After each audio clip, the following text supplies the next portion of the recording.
Endoscopic Diagnosis and Management of Esophagogastric Variceal Hemorrhage, European Society of Gastrointestinal Endoscopy, ESGE Guideline. Introduction: portal hypertension caused by increased sinusoidal, i.e. advanced chronic liver disease, ACLD, pre-sinusoidal, i.e. schistosomiasis, portal vein thrombosis, or post-sinusoidal, i.e. Budd-Chiari syndrome, pressure, can lead to significant complications, including esophagogastric variceal hemorrhage. Esophagogastric variceal hemorrhage is a medical emergency that requires urgent evaluation and management. This ESGE guideline provides evidence-based guidance on esophagogastric variceal hemorrhage, including screening and primary prophylaxis, preventing a first variceal hemorrhage, management of an acute bleeding episode, and guidance on secondary prophylaxis, preventing recurrent esophagogastric variceal hemorrhage in patients with advanced chronic liver disease. Main recommendations: ESGE recommends that patients with compensated advanced chronic liver disease due to viruses, alcohol, and/or non-obese, non-alcoholic steatohepatitis, and clinically significant portal hypertension should receive, if no contraindications, non-selective beta blocker therapy, preferably carvedilol, to prevent the development of variceal bleeding. Strong recommendation: moderate quality evidence. ESGE recommends that in those patients unable to receive non-selective beta blocker therapy with a screening upper gastrointestinal endoscopy that demonstrates high-risk esophageal varices, endoscopic band ligation is the endoscopic prophylactic treatment of choice. Endoscopic band ligation should be repeated every 2 to 4 weeks until variceal eradication is achieved. Thereafter, surveillance EGD should be performed every 3 to 6 months in the first year following eradication. Strong recommendation: moderate quality evidence. ESGE recommends in hemodynamically stable patients with acute upper GI hemorrhage and no history of cardiovascular disease, a restrictive red blood cell RBC transfusion strategy with a hemoglobin threshold of 70 grams per liter or less prompting RBC transfusion. A post-transfusion target hemoglobin of 70 to 90 grams per liter is desired. Strong recommendation: moderate quality evidence.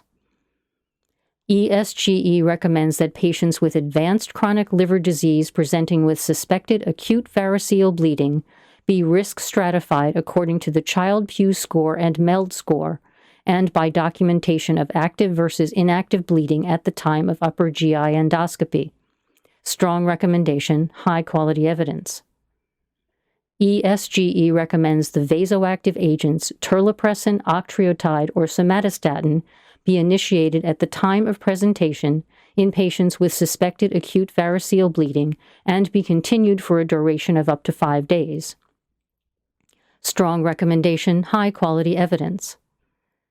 ESGE recommends antibiotic prophylaxis using ceftriaxone, 1 gram per day for up to 7 days for all patients with advanced chronic liver disease presenting with acute variceal hemorrhage or in accordance with local antibiotic resistance and patient allergies.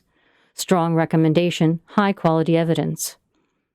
ESGE recommends, in the absence of contraindications, intravenous erythromycin 250 milligrams be given 30 to 120 minutes prior to upper GI endoscopy in patients with suspected acute variceal hemorrhage. Strong recommendation: high-quality evidence.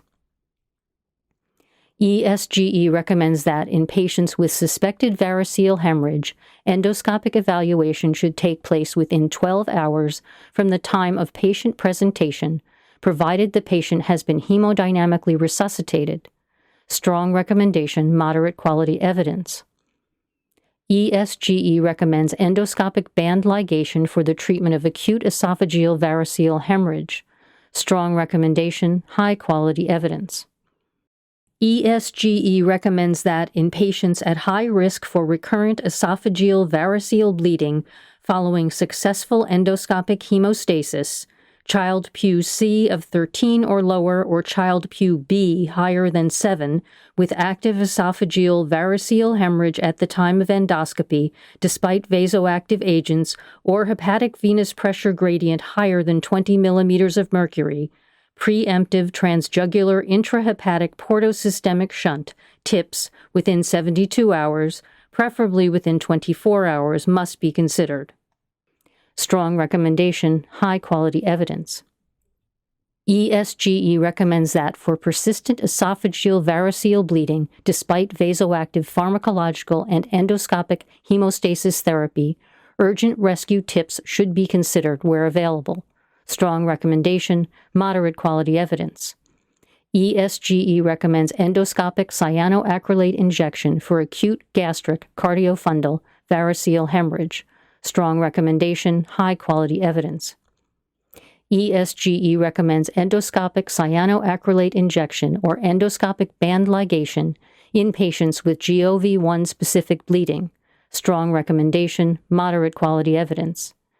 ESGE suggests urgent rescue TIPS or balloon-occluded retrograde transvenous obliteration, BRTO, for gastric variceal bleeding when there is a failure of endoscopic hemostasis or early recurrent bleeding.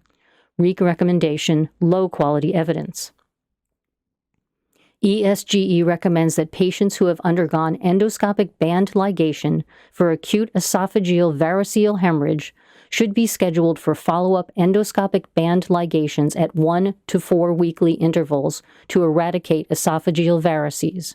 Strong recommendation, moderate quality evidence. ESGE recommends the use of non-selective beta blockers, propanolol or carvedilol, in combination with endoscopic therapy for secondary prophylaxis in esophageal variceal hemorrhage in patients with advanced chronic liver disease. Strong recommendation, high-quality evidence.